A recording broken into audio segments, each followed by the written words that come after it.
Hi, I'm Wes Allen with DM Tales, and my last overnight trip of the summer has ended. Along the way, I have purchased more whole bean coffee from roasters near my trip destinations than I have room to store, which is going to be a whole lot of fun.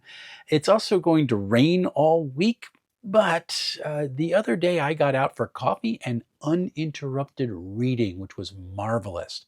I then returned to a quiet house, and my brain experienced enough electrical charge to trigger this thing called thinking, which is kind of dangerous.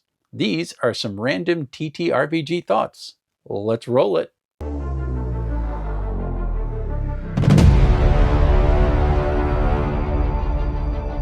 Before I begin, I want to thank everyone who has done the whole like, comment, share, and subscribe routine for any of the videos on this channel. It really helps out the channel. I appreciate it.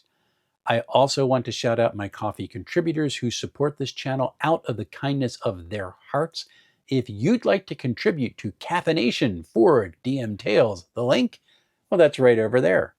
And if you're looking for some fun hoodies and t-shirts to wear, check out my DM Tales merch shop with cool designs like this one, which tells folks that you were always a fan of the amazing D12, even before some recent games that have picked it up. With all that out of the way, let's get to the randomness. Playing at the World is a fascinating read, which I recommend to anyone who is interested in the hobby and the history of TTRPGs. I am running Monty Python's Cocurricular Medieval Reenactment program this coming Sunday at Brewery 33 in Riverton, New Jersey. It's from 5 to 8 p.m. and seats are first come, first play. I am so excited to have this at a table finally. I have started chuckling at comments insisting that there has got to be rules governing the whole of a game where it's not a game at all. It's just people sitting around a table telling a story. And maybe I'm just seeing them more now because I just finished reading The Elusive Shift and that argument is all over the place. That's kind of the point. That same argument has been made since the 1970s. And the games which don't have rules for everything, they're still being made and people enjoy them. And they're still games. If you've ever been interested in trying out Monty Cook Games' Cypher system, I have got an opportunity for you.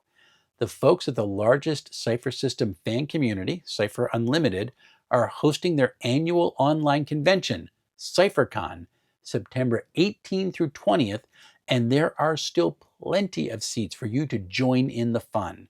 So follow that link right there and get ready for some paradigm-shifting fun at CypherCon 2025. The one thing I haven't liked about using my iPad as my mobile productivity tool has been the lack of a map-making program for the platform. But recently I discovered the app MapMe for battle map creation.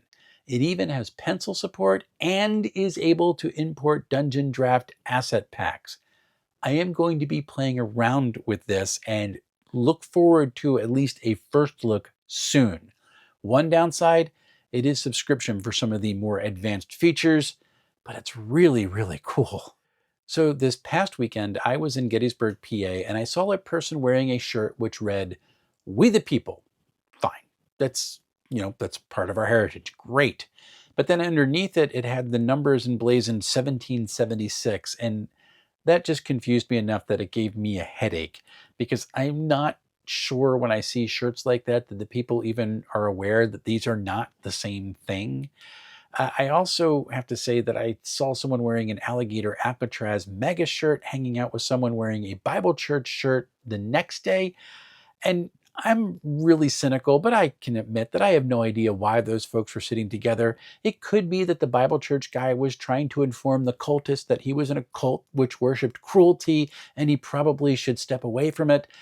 And yet, at the same time, I doubt that that was the case. I really wish that I didn't doubt that was the case, and it would be nice if it wasn't the case, but I doubt that that was the case. Dreams and Machines has this interesting concept called truths. Now, these are a bit like status tags in other systems, but they're leveraged to play a larger role in a scene. I can't decide if I'm leery of them or I like them. So I'm committing myself to having to run a session or two of them just to try it out.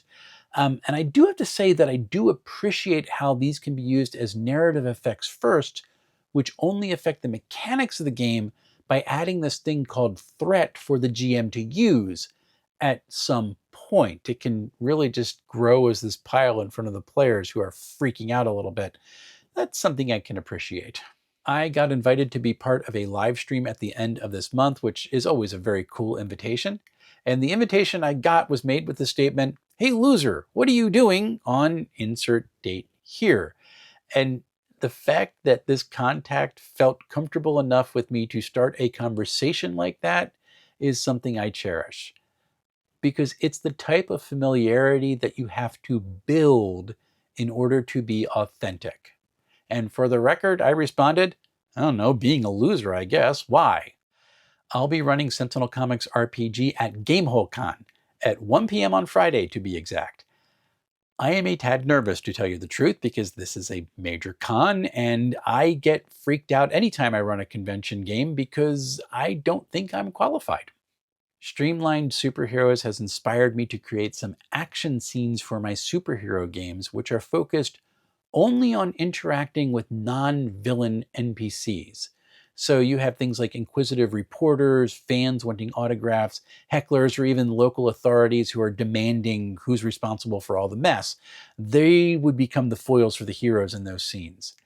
It's a bit like J. Jonah Jameson and Spider-Man having their back and forth scenes in the comic books. It's always one of my favorite things in Spider-Man, so it'd be cool to bring it into my games.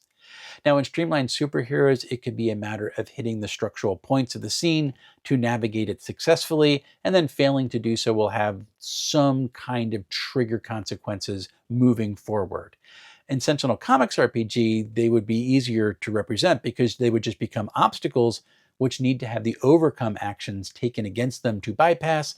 And as these are often going to generate twists, those twists that get produced could be just wonderful and hysterical. I am going to ponder this more and more for my next adventure that I write because it could be a fun way to drag a character's non-hero identity into the adventure, which is something that I've missed in a lot of these games. Sometime in September, I'd very much like to run The Electric State. Maybe I'll even live stream it. Coming up on the channel, I am just about ready to start writing my review of Dreams and Machines, which I am most looking forward to. After that will come Ironbound by my friend Dave Ward, and then Star Trek Adventures, which is calling my name. I'll also be, as I mentioned, on some live streams coming up, and as those get solidified, I will let you know. One of them at least is going to be on my channel. And if you enjoyed these random thoughts, why not check out my playlist that is filled with them? I would love to see you over there. Until we see each other again, folks, happy playing, everyone.